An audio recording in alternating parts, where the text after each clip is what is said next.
our first vlog together. So for today's video is all about people and climate change that we think is the current problem of our country. And we will provide some solutions to lessen the impact of the current issues to people's health. And of course, a solution that might help us to solve this current problem. So before we proceed, give us a moment to introduce ourselves. My name is Javelin F. Salvador, together with my groupmates. My name is John Lito Pinalto. And I am Ron Justin Ariasares. And my name is Hart Garcia Padua. Francesca Joyce Teresa Montero. And we are the Group I! Did you know that climate change involves long-term shifts in Earth's atmospheric, hydrospheric, and biospheric conditions caused by natural processes and human activities? It results in temperature, precipitation, and extreme weather changes. The main driver is increased greenhouse gas emissions, mainly from burning fossil fuels, deforestation, and industrial processes. This has significant impacts on ecosystems, agriculture, human health, and economies, making it is a crucial global issue. So basically, ang climate change is ang pabago-bagong weather na nangyayari ngayon sa ating bansa, katulad ng pag sobrang init ngayon at nagkakos ito ng heat stroke.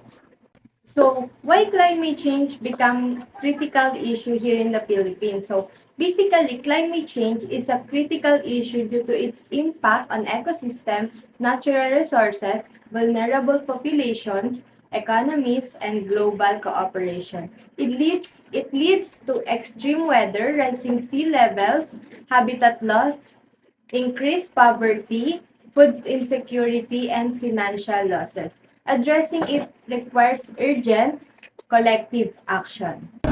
These past few months until now, we extremely feel the hot weather. In my community, in my municipality, in Montalban, Rizal, given na we are near in the river, pero kinakapos pa rin kami sa magagamit na tubig. Sa kadahilanan na kahit ang mga ilog ay halos matuyo na sa tindi ng init, buti na lang na naging solusyon ng aming local government unit or LGU ay mag-supply ng tubig sa bawat barangay sa aming komunidad.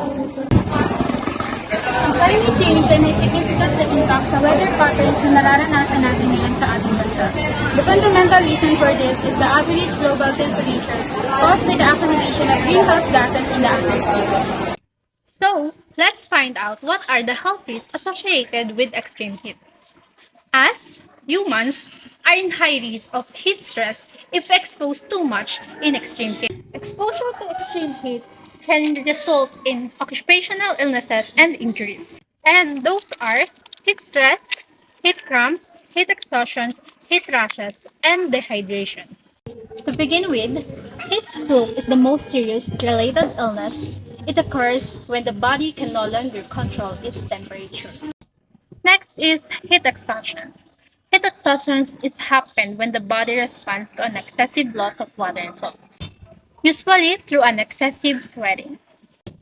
Next is heat cramps. Heat cramps happen when we do physical activities in a hot location, while heat rashes is happen when your sweat gets trapped beneath your skin.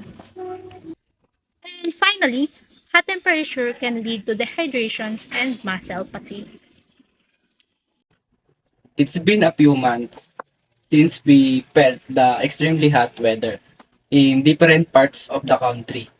And we know that exposure to extreme heat can cause occupational illness. Both young and old are affected by this extreme climate. And because of that, many schools in the country have made the students attend modular or online classes for the sake of their students. But we know that wherever we go, we experience this extreme heat, and with that, government in different places is making a way to reduce the experienced heat of the weather. Like in Montalban Rizal LGU, supply water to the people there because even though they are close to the river, they still lack water and for us to cope with extreme heat. Always drink water to avoid dehydration. Also, avoid going to crowded places that cause us more heat. So, to mitigate and to adapt to climate change, some solutions have been used. Like to mitigate the climate change, we use solar and wind energy to use renewable energy. Next is to avoid deforestation and promote reforestation of trees and to use more traditional farming. Another ecosystem-based adaptation is the restoring and conserving natural resources. And in health-based adaptation naman is the implementation of strong healthcare systems that can help us through the climate change. And we hope this vlog finds you interesting. Before we end this vlog, let us remind you that climate change is the most significant problems that our world faces today. And if we cannot prevent it as soon as possible, our world will face undesirable consequences. Thank you for watching!